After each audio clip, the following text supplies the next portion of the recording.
أعوذ بالله السميع العليم ومن الشيطان اللعين الرجيم. بسم الله الرحمن الرحيم. الحمد لله رب العالمين والصلاة والسلام على أشرف الأنبياء والمرسلين سيدنا ونبينا وشفيعنا ومولانا بالقاسم محمد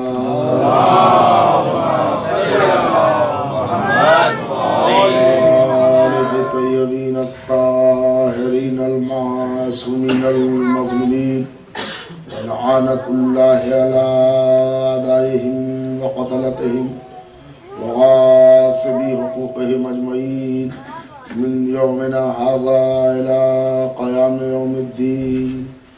أما بعد فقد قال رسول الله صلى الله عليه وآله وسلم إن الحسين مصباح الهدى وسفينة النجاة.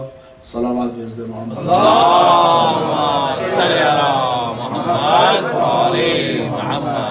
قبل اس کے کہ حدیث کا ترجمہ کر کے آغاز بیان کیا جائے، آپ حضرات سے التماس ہے کہ ایک سورہ فاتحہ کی تلاوت فرما کر اس کا ثواب خواجہ کفایت حسین، خواجہ علی نقی، غلام حسن، صفدر علی، مقبول حسین، خواجہ محمد تقی، سیدہ بیگم، زینب بی بی اور زینت بیگم اور رفیہ سلطان حسین کی روح کے لیے ایصال فرمائیں.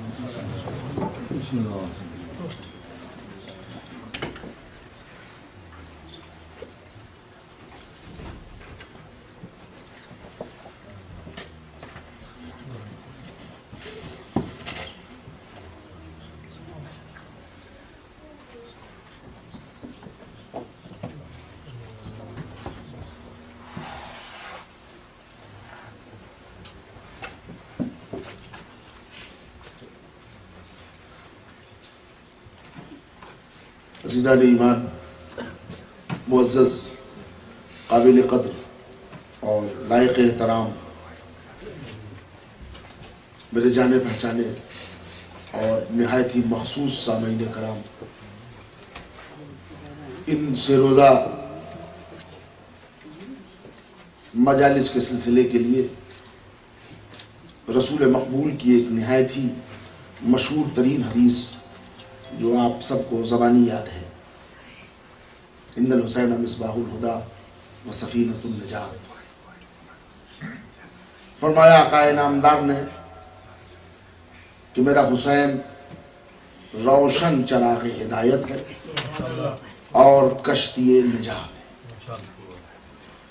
یہ خیال رہے کہ اسی پائے کی ایک حدیث حضور کی اور بھی ہے کہ اہل بیتی کمثلی سفینۃ النوح، اہل بیت کی تمثیل، مثال سرکار دو عالم نے کشتی نوح سے تعبیر کی ہے. اور اب الگ سے پھر یہ ٹکڑا امام حسین کے لیے بڑی خصوصیت کے ساتھ حضور فرماتے ہیں کہ یہ چراغ ہدایت ہے، نہیں، روشن چراغ ہدایت ہے. اور وہ کشتی ہے کہ جس کی منزل نجات ہے. دیکھیے، ہر آدمی کا ہدف، ٹارگٹ، مقصد یہ ہوتا ہے کہ وہ نجات پا جائے اور جنت پہ چلا جائے.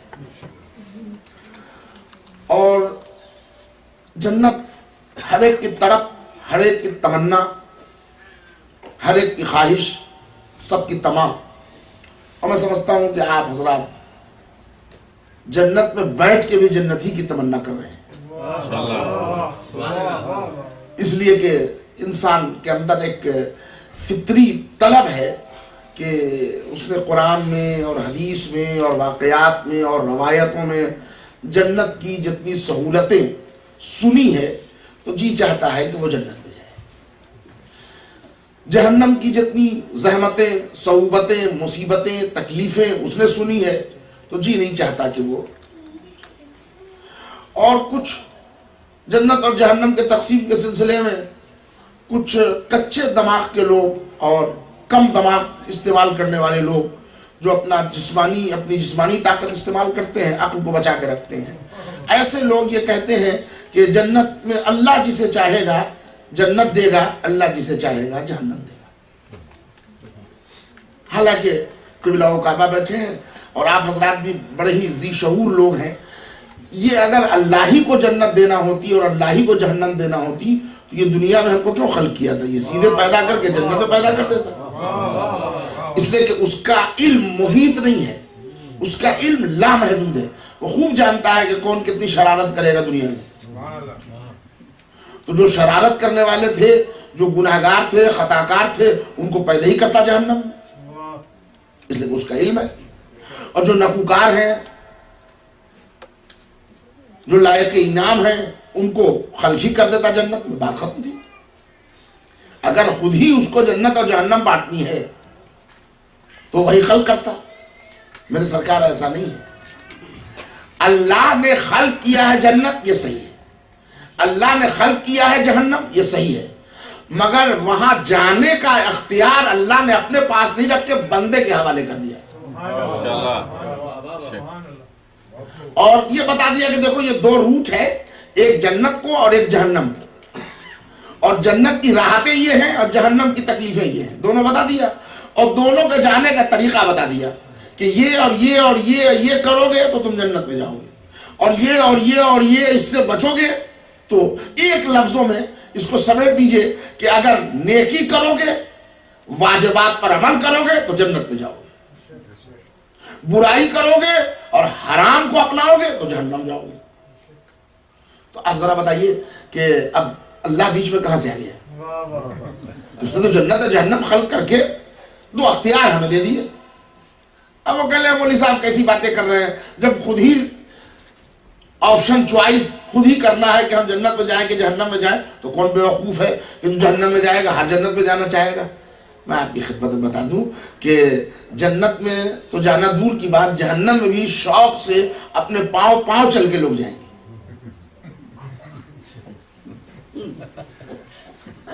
ان کو معلوم ہے کہ نتیجہ جو ہونا ہوگا، لیکن یہاں کی جو کرتوتیں ہیں وہ لے جائیں گی جہنم میں۔ مختصر سے اپنے اعمال اور اس اعمال پر تکبر، غرور اور پھر یہ فخر کہ ہم سے بڑا کوئی عابد نہیں، ہم سے بڑا کوئی نمازی نہیں، ہم سے بڑا، اور خاص طور سے وہ نئے نمازی جو ریٹائرمنٹ کے بعد ہوتے ہیں، وہ تو بڑے خطرناک ہوتے ہیں دین کے لیے، کہ وہ گویا وہ چاہتے یہ ہیں کہ ہم دیدار ہیں، یہ زمانہ ہم کو خراج دے۔ یہ آپ ہنس پڑے، لیکن میں نے بہت درد دل آپ کی خدمت میں سنایا ہے کہ اب وہ کچھ نہیں کر سکتے، گھر میں زیادہ دیر تک بیوی رہنے نہیں دینا چاہتے، بکواس، دماغ خراب، اور وہ جتنا دور رہے تو اچھا ہے۔ تو انہوں نے کہا اچھا ہے ہم سینٹر آباد کر لیں، مسجدی میں تسبیحات میں لے لی۔ اب اللہ اللہ شروع کر دیا، اور اب اس کے بعد ہر قوم کی تبلیغ ہو رہی ہے کہ اس کو ایسے اللہ کرنا چاہیے، اور اب چہرے پر داڑھی بھی آ گئی اور تقویٰ بھی آ گیا۔ یعنی اسلام نے 15 سال میں بالغ کیا تھا، یہ 62 سال میں بالغ ہوا۔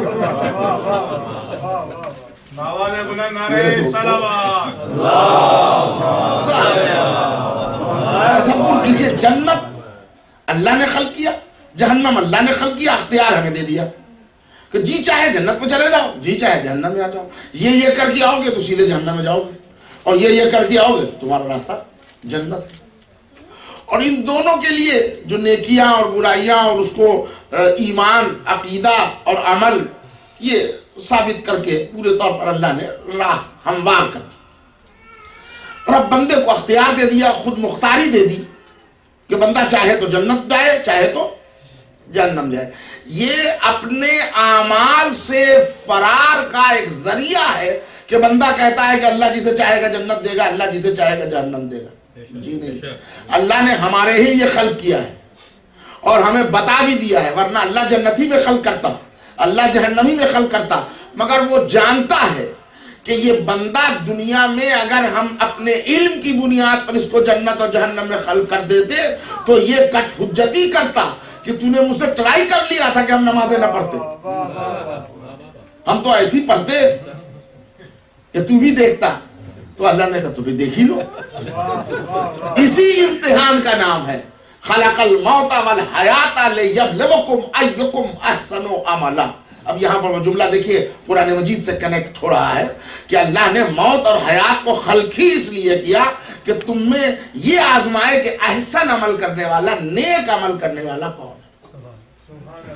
مگر میرے بھائی ان تمام تقریروں کے بعد یہ ایک اعتراف، ایک صلوات پڑھ دیجیے ذرا محمد اور آل محمد۔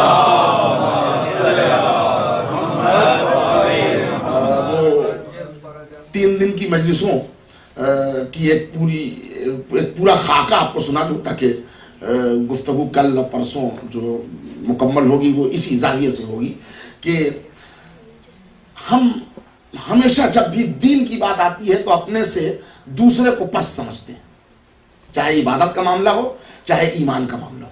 یہ ہمارے اندر ایک فطری بات ہے، اور ہم یہ سمجھتے ہیں کہ ہم نے جو عبادتیں کی ہے وہ 100% قبول ہے۔ مگر میرے بھائی اگر خالی آدمی اپنے اعمال کا پوسٹ مارٹم خالی آنکھوں کو بند کر کے کر لے تو خود بخود پتہ چل جائے گا کہ اس نے عمل خالص کیا تھا یا دکھاوے کے لیے کیا تھا، خود بخود پتہ چل جائے گا۔ اس کو بہت زیادہ وہ دور جانے کی ضرورت یا آئی گلاس لگا کے دیکھنے کی ضرورت وہ کچھ نہیں، وہ خود پتہ چل جائے گا کہ وہ اس نے کیا کیا ہے۔ سارا دار و مدار بندے نے اللہ پر ڈال دیا، اور اللہ نے فاعل مستعار انسان کو خود مختار بنا کے پیش کیا، تم کو اختیار دیا۔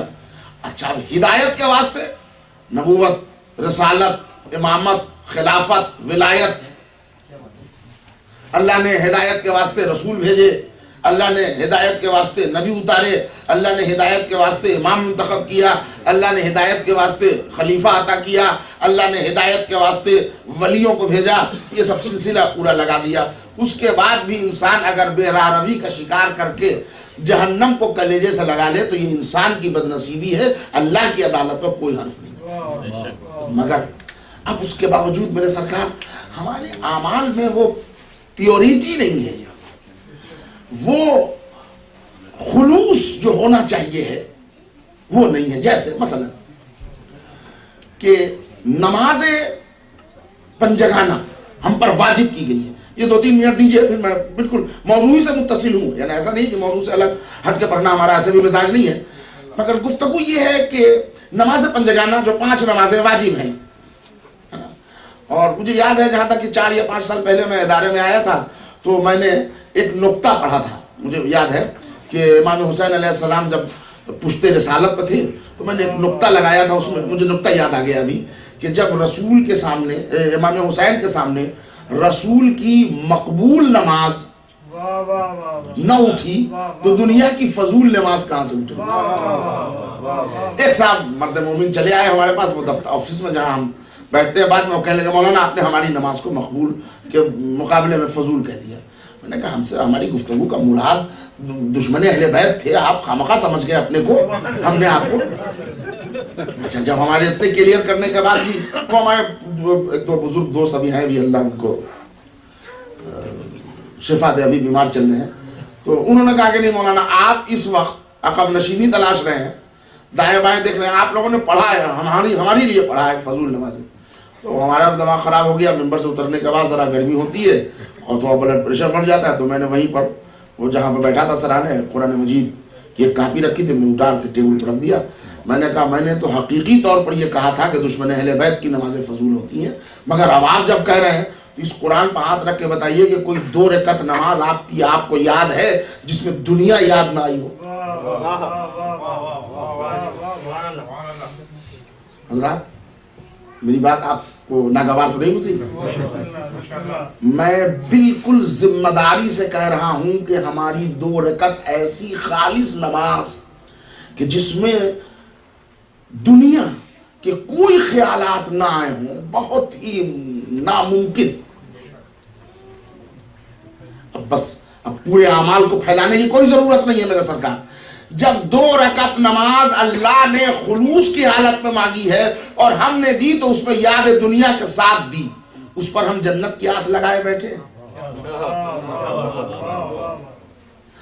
ہمارے اور آپ کے آخری نبی، نبی دو جہاں، سرکار دو عالم حضرت محمد مصطفیٰ صلی اللہ علیہ وآلہ وسلم اپنی امت کی تمام صعوبتوں کا خیال رکھ کے بتایا، دیکھو مجھے معلوم ہے کہ تمہاری نمازوں اور روزوں کی کیا پوزیشن ہوگی، مگر گھبراؤ مت، اگر پابندی حکم الہی کی بنیاد پر، جملے رائے گا نہ جانے دیجیے گا، پابندی حکم پروردگار کی بنیاد پر اگر تم نے ارکان دین ادا کیے ہیں، یہ صحیح بات ہے کہ خشوع اور خضوع اور وہ دل اور وہ انہماک چاہے کب رہا ہو تو تم کر کے آؤ، ہم ایک راستہ نکالتے ہیں کہ اگر تم صاحب ایمان ہوگے اور اتنا کر کے آؤ گے تو ان الحسین مصباح الہدی و سفینۃ النجاۃ۔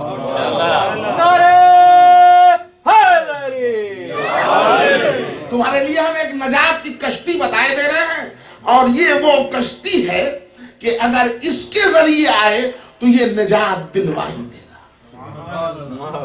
اسی ذریعے کا نام اہل بیت ہے، جس کو کبھی کبھی لوگ کہتے ہیں کہ قیامت کے دن کیا اہل بیت بخشوا لیں گے اور کیسے بخشوا لیں گے، جلال رب العزت کے آگے کون آئے گا؟ ارے بھائی آپ گھبرائیے نہیں، قرآن اگر کہہ دے تب تو آپ انکار نہیں کر سکتے۔ اور وہ سورہ جس میں یہ ذکر ہے تقریباً لوگوں کو زبانی یاد ہے، وہ جناتوں کو بھگانے والا سورہ، آیتل، دیکھیے میں نے آدھا جملہ کہا، سب کو یاد ہے آیت الکرسی، اس میں چھوڑا ٹکڑا، منزل لذی یشفع عندہ، کس میں دم ہے جو اس کے مجرم کی شفاعت کرائے۔ بے شک صحیح بات ہے، جلال رب العزت کے آگے کون ٹھہرے گا؟ نہ رسول، نہ علی، نہ نبی، نہ امام، نہ حسین، نہ زہرا۔ لیکن آیت اگر یہیں تک رکتی تو چیپٹر کلوز ہو جاتا، مگر آیت نے خود ہی سہارا دیا، منزل لذی یشفع عندہ الا باذنہ، کس میں دم ہے جو اس کے مجرم کی شفاعت کرائے مگر سوائے ان لوگوں کے کہ جن کو اذن دیا ہے۔ تو آپ ذرا ہم انصاف سے بتا دیجئے کہ اللہ نے اذن حسین کو دیا ہوگا یا یزید کو دیا ہوگا؟ صلوات بھیج دیں محمد اور آل محمد۔ یہ وہ کشتی ہے۔ دیکھیے حسین کی خصوصیت، اس میں کوئی شک نہیں ہے کہ 14 کے 14 معصوم برابر، علم میں، کمال میں، زہد میں، تقوی میں، ہدایت میں، ہر کمال میں یہ 14 کے 14 برابر ہے، اور ایسے برابر کہ ان میں کوئی وہ کسوٹی نہیں ہے کہ جس میں کم اور بڑا کیا جائے، مگر کچھ خصوصیتیں الگ ہیں برابر، مگر کچھ خصوصیتیں الگ ہیں۔ جیسے میں رسول کی ایک حدیث سنا دوں، 14 معصوم میں مولا علی بھی ہے، مگر مولا علی کا قد اس میں رسول اللہ کے بعد سب سے نکلتا ہوا نظر آتا ہے۔ یہ اسد یاور کی خطابت نہیں ہے، سرکار دو عالم کی حدیث ہے، الحسن والحسین سیدہ شباب اہل الجنہ وابوہما افضل منہما، حسن و حسین سردار جوانان جنت ہے مگر ان دونوں کے باپ ان سے افضل ہے۔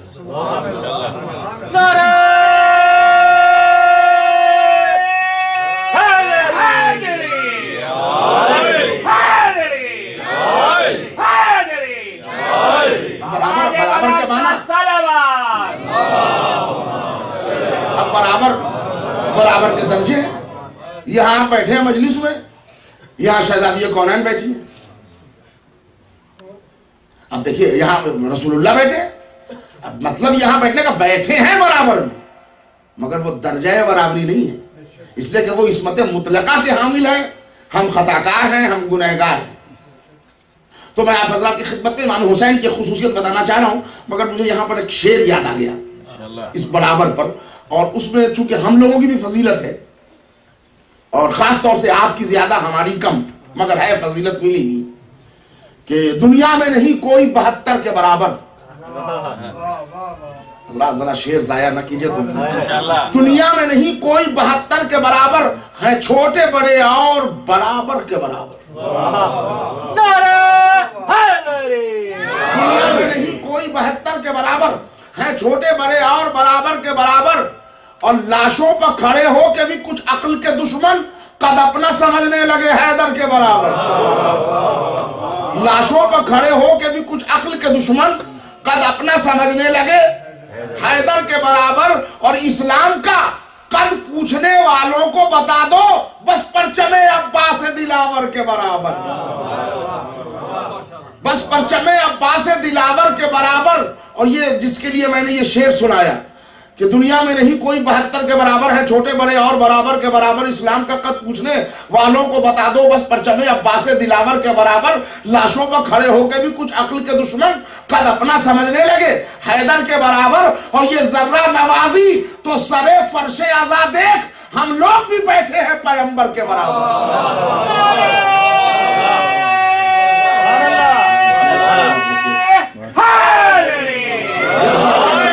سرے فرش عزا دیکھ ہم لوگ بھی بیٹھے ہیں۔ اور اس کے بعد نیّر سرسگی جسارت کے ساتھ ایک شعر کہتا ہے کہ ہم لوگ بھی بیٹھے ہیں پیغمبر کے برابر، اور کچھ روز یوں ہی خدمت مولا میں رہے تو جبریل بھی ہو جائیں گے قمبر کے برابر۔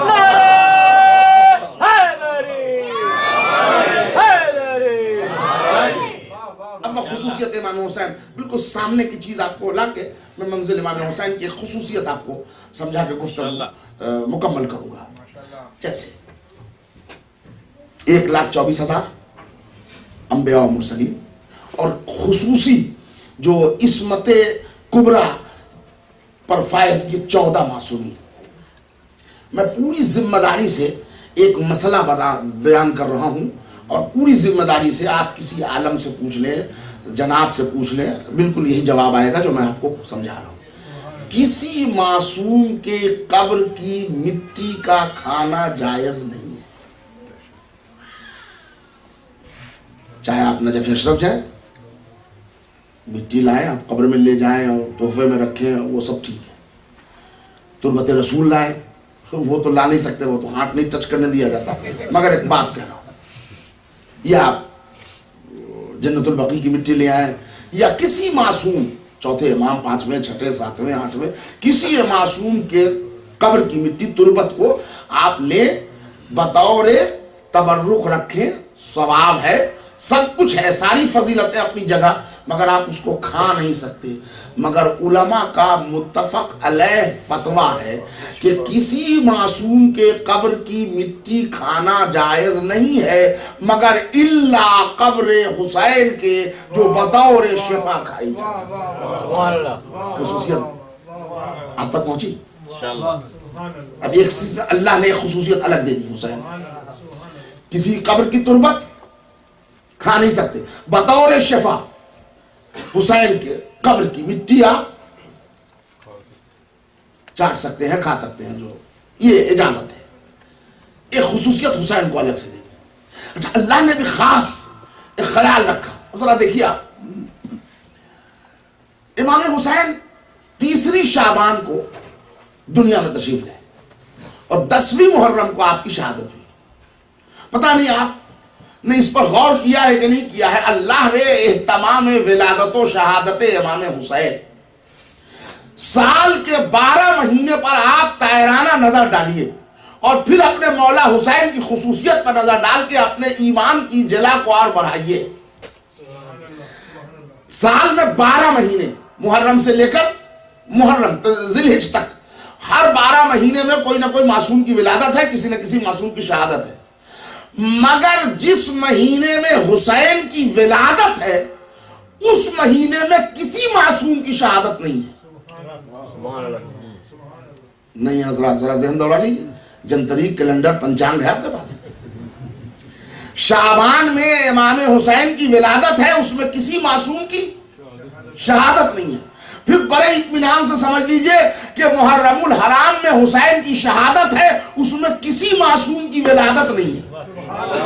سفر میں ولادت ہے، ساتھی سفر کو ولادت ہے، لیکن محرم الحرام میں، یعنی اللہ نے یہ خصوصیت تنہا اپنے خاص بندے حسین کے لیے رکھی کہ جس مہینے میں حسین آتا ہے اس میں کوئی غم نہ آنے پائے، اور جس میں حسین دنیا سے جاتا ہے اس میں کوئی خوشی نہ آنے پائے۔ صلوات بھیج دیجئے محمد اور آلہ محمد۔ اچھا، حجت قائم کر دی. اور اس کے علاوہ بھی سینکڑوں باتیں ہیں جو وہاں تک لا کے میں ذرا میرے پاس ٹائم کی قلت ہو جاتی ہے تو میں کہ کسی شہید کے غم میں آسمان سے خون نہیں برسا الا غم حسین. پتھر اٹھایا جاتا تھا خون ابلتا تھا. یہ کسی معصوم کے غم میں یہ ریپیٹ نہیں ہوا الا امام حسین. اس طرح سے اگر گنایا جائے تو آدھا گھنٹہ تو کم سے کم اس میں لگ جائے گا. بالخصوص ایک وہ خصوصیت جو آپ سب کو یاد ہے, اللہ نے حسین کی جو خصوصیت دکھائی وہ آپ سب کو یاد ہے. اور میں خالی جیسے شروع کروں گا آپ کہیے گا ہاں یہ پڑھا ہوا جملہ ہے اور یہ پڑھا ہوا ہے, بالکل آپ کا سنا ہوا اور سب کا پڑھا ہوا. کوئی شیعہ ایسا ہے ہی نہیں جس نے یہ واقعہ نہ سنا ہو. فطرس کا واقعہ کس نے نہیں سنا؟ سب نے سنا. اچھا ذرا آپ یہ کہانی دیکھ کے حسین کی خصوصیت سمجھ لیجیے. آپ یہ فطرس کو جو معطوب کیا وہ کس نے؟ اللہ نے. اس کے بالوں پر بڑی اچھی بات کہی اللہ, یہ فیکٹ بھی ہے, اللہ نے اس کے بالوں پڑھ لی. اس کو تکبر ہو گیا تھا اور جو بھی ہوا ہو, جو حالات جو بھی رہے ہوں, ابھی اس میں جانے کا محل نہیں ہے. اللہ نے اس کے بالوں پر چھین کے ایک نشیب میں ڈال دیا. اب 550 برس تک اسی عالم میں وہ پڑا. امام حسین کی ولادت ہوئی, اس موقع پر وہ آیا. ذرا آپ دیکھیے دنیا میں 3 عدالتیں ہیں جیسے آپ کے 3 کلمے ہیں. آپ نے امامت سے رسالت کو پہچانا, رسالت سے توحید کو پہچانا. کلمہ پڑھتے ہیں پہلے اللہ کا, اس کے بعد رسالت کا, اس کے بعد ولایت کا, امامت کا, ہے نا. ایک کلمہ ہے نا, یاد کرانے کی ضرورت نہیں, سب کو یاد ہے کلمہ. لا الہ الا اللہ محمد رسول اللہ علی ولی اللہ. امامت, رسالت, الوہیت, توحید, اللہ, رسول, امام. یہی 3 اسٹیج ہیں ہمارے ایمان کے. ہم امامت سے رسالت تک کا سفر کرتے ہیں, رسالت سے توحید تک کا سفر کرتے ہیں.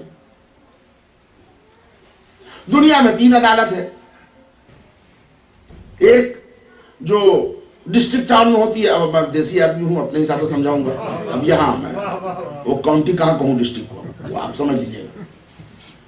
اس کو لوور کورٹ کہتے ہیں. ایک صوبے میں جو ان کے خاص اسٹیٹس میں ہوتی ہے وہ بیچ کی عدالت کہلاتی ہے, جو ہائی کورٹ ہے. اور ایک سب سے آخر جو ہمارے ملک میں مرکز میں ہوتا ہے, سپریم کورٹ ہے. اس کے علاوہ کوئی کورٹ نہیں ہے.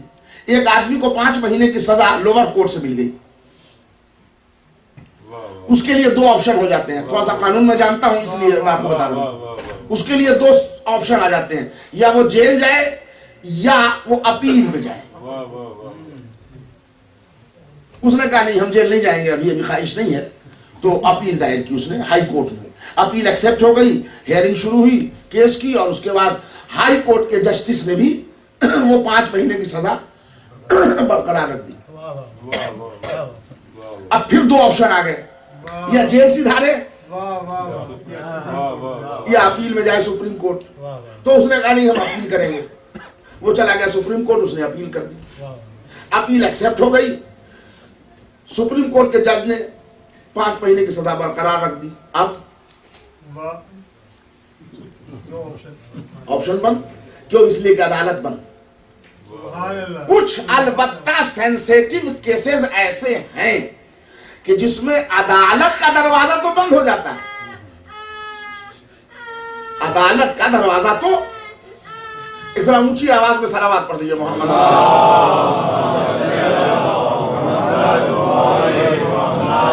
حالانکہ امریکہ میں آ کے بہت ساؤنڈ سلو کر کے میٹرس پڑھتے ہیں تاکہ ہمارے چیخنے کو دیکھ کے بچے گریا نہ کرنے لگے, یہ نہ سمجھے کہ امیر میٹرس.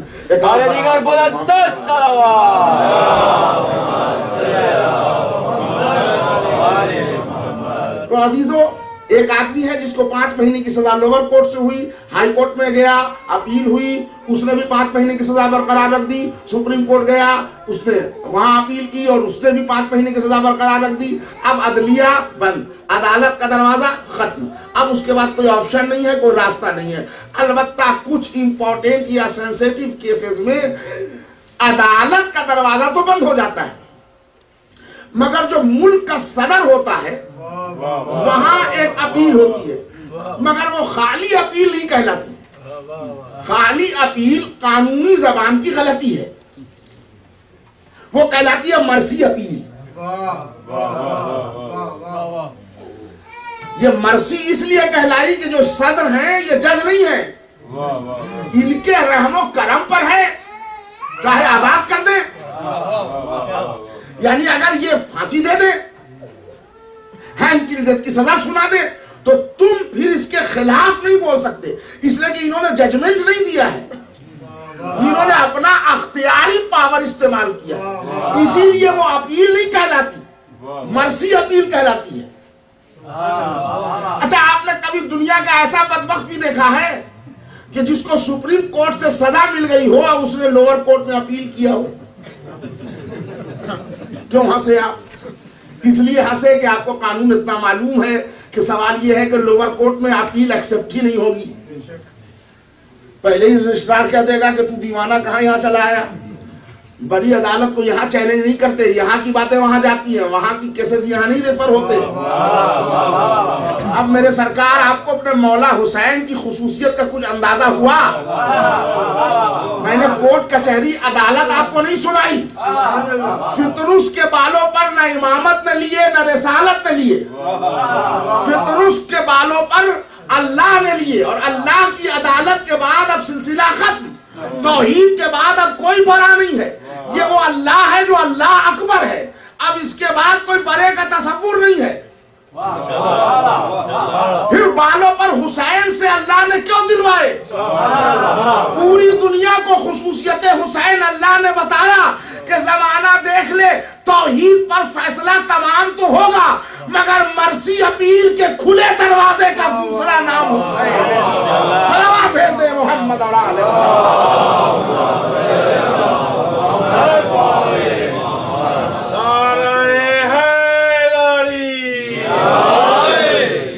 مرسی اپیل کے کھلے ہوئے دروازے کا نام.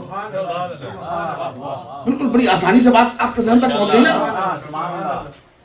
ورنہ آپ ذرا دیکھیں نا، فطرس نے ایک طریقہ ہم کو بھی بتایا ہے.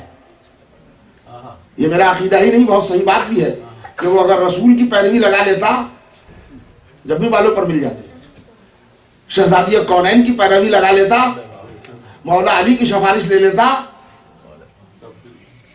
نیا پار ہو جاتی.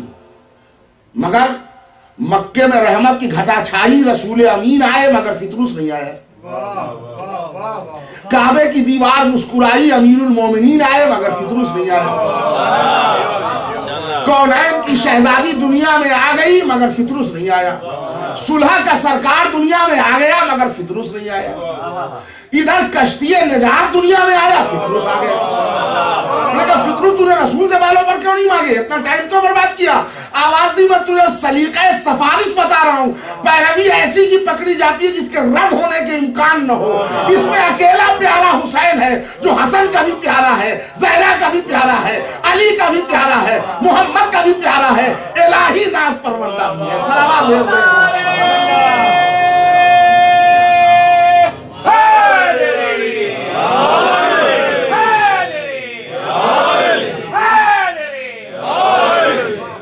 گنہگاروں کی نظر سے دیکھیے، صبح قیامت تک نجات کے کھلے ہوئے دروازے کا نام حسین.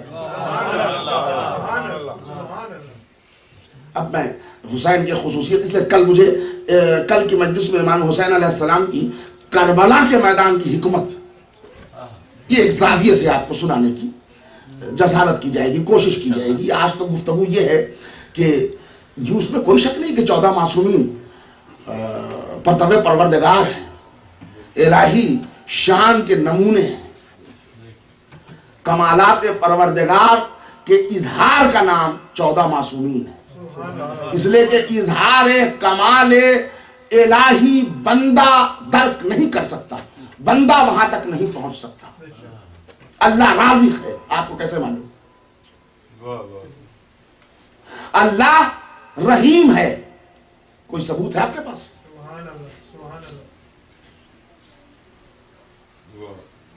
اللہ علیم ہے. وہ ایبسولوٹ نالج رکھتا ہے، وہ کائنات اس کی ذات عین علم ہے.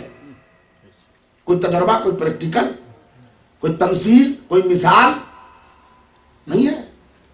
تو پروردگارہ تیرے کمالات اگر بندہ جاننا چاہے تو کیسے جانے گا؟ آواز قدرت آئی، بندے کائنات کے ذرے ذرے میں میں نے اپنی تجلی بکھیر دی ہے. غور کر، ہمارے نور کی تجلی پاتا جا. اب ذرا سا معیار سماعت تھوڑا سا بلند کرنے کی التجا، تھوڑا سا، وہ لے کے نہیں جاؤں گا، واپس کر کے جاؤں گا آپ کو. ذرا سا معیار سماعت بلند کیجئے. کائنات کے ذرے ذرے میں وجود پروردگار کا پتہ ہے، اور اس کا پورا مرکز ایک جگہ جہاں جمع ہو جائے اس کو مجلس حسین کہتے ہیں. اس کی ڈیلنگ کر رہا ہوں. آپ کو بتا دوں، ایک جوش ملیح آبادی نام کے شاعر گزرے ہیں، کون نہیں جانتا ان کو. اب وہ بہت دن تک دہریے ہو گئے تھے، یہ بھی آپ جانتے ہیں. کمیونزم پر ان کا بلیف تھا، اور کوئی 13-14 سال کے بعد پھر پلٹ کے آ گئے.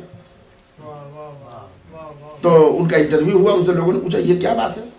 وہاں چلے گئے تھے پھر، اور کچھ اللہ نہیں ہے، ہر چیز فطرت ہے اور نیچر ہے، اور اس کے بعد پھر یہاں چلے آئے، پھر مسلمان ہو گئے ایک مرتبہ. تو انہوں نے کہا ہاں وہ بات دوسری ہے. کہ بات ہے کیا؟ جب پھر آپ مذہب اسلام پر آ گئے تو یہ کمیونسٹ ہوئے تھے کیوں؟ کمیونزم پر بلیف کیوں کیا تھا؟ یہ ناستک، یہ دہریے کیوں ہوئے؟ تو انہوں نے ایک جواب دیا ہے، جو جواب ایک بہت بڑے مقولے سے کم نہیں ہے.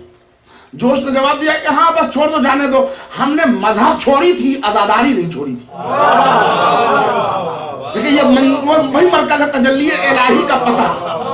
کیوں جانتے ہیں؟ اس کے بعد جو اس نے مرثیہ کہا، اس کا بیت قیامت کا کہہ دیا. کہتا ہے کہ سجدوں سے کھینچتا ہے جو مسجود کی طرف، تنہا جو ایک اشارہ ہے معبود کی طرف. اور کہتا ہے کہ میں نے مزاداری چونکہ نہیں چھوڑی تھی تو اس میں حسین کو سنتا تھا، اور جب حسین کا سجدہ سنتا تھا تو ایک دماغ میں ایک بات آتی تھی کہ حسین جیسا عظیم کسی کو سجدہ کرتا ہے، اس کا مطلب کوئی حسین سے بھی عظیم ہے.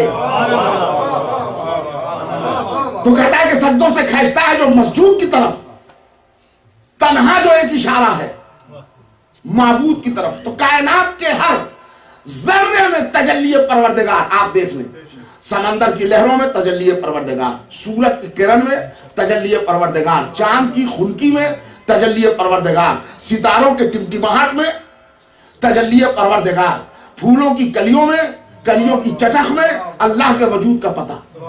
مگر جب ہم نے ایک غائر نگاہ ڈالی کہ اللہ کے وجود کو ڈھونڈے، تو ڈھونڈا تو خلق خدا میں اللہ کے وجود کی جھلک تو ملی، مگر خلق اس میں اپنا عیب الگ کر کے وجود پروردگار کو نہ بتا پایا.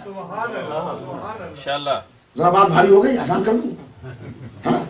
یعنی ہم اگر اللہ کے تجلی بن جائے تو ہمارے اندر اگر کوئی عیب ہے تو یا اس کو الگ کیا جائے، یا پھر تجلی میں وہ عیب بھی آ جائے. یہی عیب ہے. مثلا پھولوں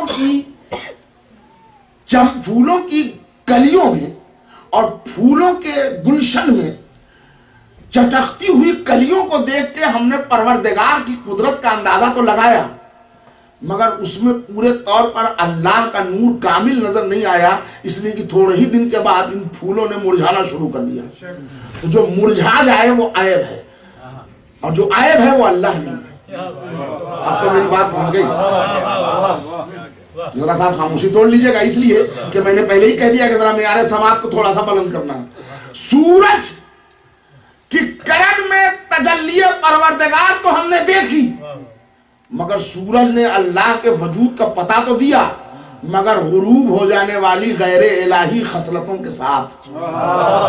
اس لیے کہ جو ڈوب جائے وہ کیا پتہ دے گا اللہ.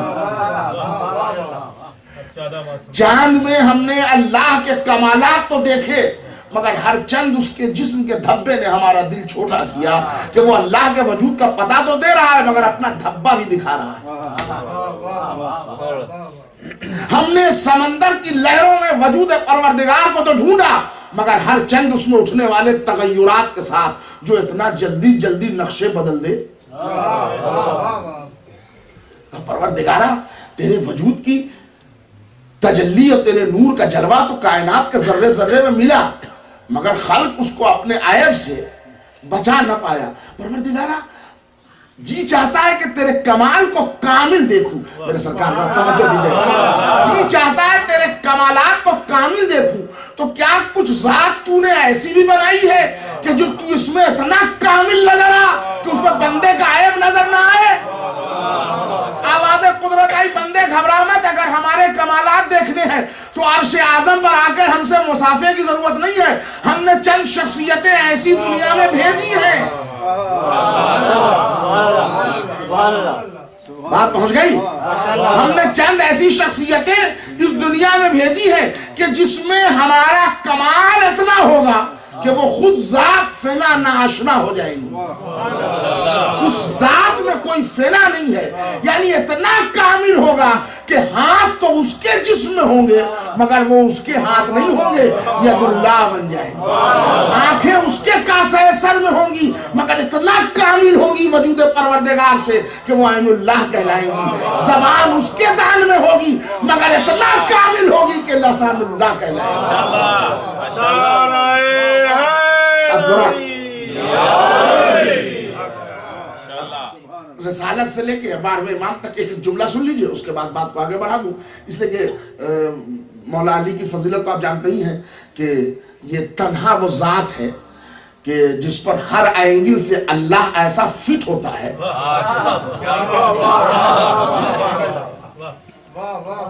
آنکھیں عین اللہ، کان اذن اللہ، چہرہ وجہ اللہ، زبان لسان اللہ، ہاتھ ید اللہ، خود نفس اللہ، بھائی رسول اللہ، چچا عبداللہ، خود بنے ولی اللہ، جہاں پیدا ہوئے بیت اللہ، دشمن آپ کا لعنت اللہ، دوست آپ کا رحمت اللہ۔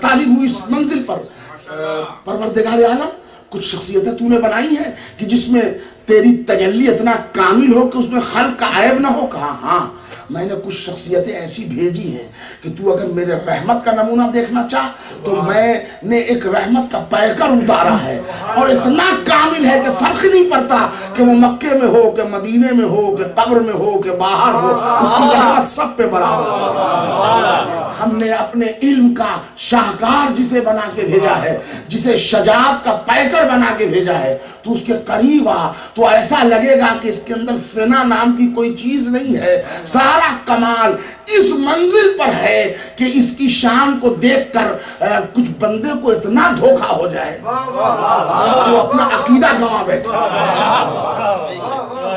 اب جو میں نے دیکھا تو واقعی وہ کتنا بڑا رحمت للعالمین ہے، کسی رحمت کے مجسم نے ہم کو وہ پتہ بتا دیا، وہ کتنا بڑا شجاع دلیر ہے، ہم نے کسی ذات میں اس کی قوتوں کا پوری جھلک دیکھ لی، وہ کتنا بڑا اخلاق مند ہے، اس کے حسن اخلاق کو کسی حسن کی ذات میں ہم نے دیکھ لیا، وہ کتنا بڑا قدیر ہے، کسی کربلا والے نے ہمیں وہ بھی بتا دیا، وہ معبود ہے، کسی عابد نے وہ سجا کے بتا دیا، وہ اس کی ذات عین علم ہے، کسی باقر نے وہ منزل ہمیں بتا دی، وہ صادق الوعد ہے، کسی صادق نے اس کی صداقت کی پوری جھلک بتا دی۔ وہ پورے اختیار کے بعد برائیوں کو دیکھ کر، ناکامیوں کو دیکھ کر ضبط کیسے کرتا ہے، کسی کاظم نے وہی منظر ہمیں کھینچ کے بتا دیا۔ اس کی شان رضاوت کیا ہے، کسی غریب نے اس کی شان رضاوت کا پورا مظہر کامل بن کے اپنے کو بتا دیا۔ اس کا انداز ہدایت کیا ہے، وہ کتنا بڑا جواد ہے، کسی تقی نے اس منزل کو سمجھا دیا۔ اور اس کی شان طہارت کیا ہے، کسی نقی نے اس کی پاکیزگی کا ایک منظر پیش کر دیا۔ اس کی جلالت کیا ہے، کسی عسکری نے وہ بھی مظہر بن کے بتا دیا۔ اور وہ پردے میں رہ کے کنٹرول کیسے کرتا ہے، کسی مہدی نے پردہ غیبت میں رہ کے وہ بھی بتا دیا۔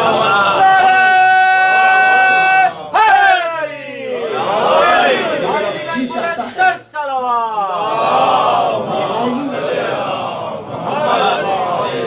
اگر موضوع خصوصیت حسین ہے،